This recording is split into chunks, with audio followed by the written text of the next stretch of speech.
আমি বাজার থেকে যাওয়ার পথে ওই হাবিবুল্লাহ গং ওই নজরুল গং আমাকে হামলা করে।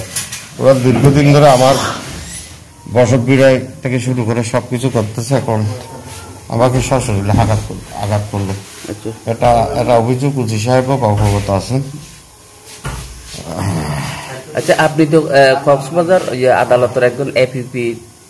জি।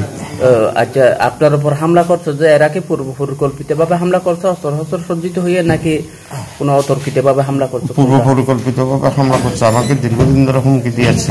আচ্ছা, যারা হামলা করছে কারা মূলত? তারা মূলত সন্ত্রাসী, বিভিন্ন মামলার পলাতক আসামি।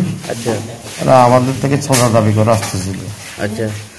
আচ্ছা, মানে খুব গুরুতর আহত, মহেশখালী হাসপাতালে অবস্থান করতেছে, এই বিষয়টা কি আপনি জানেন?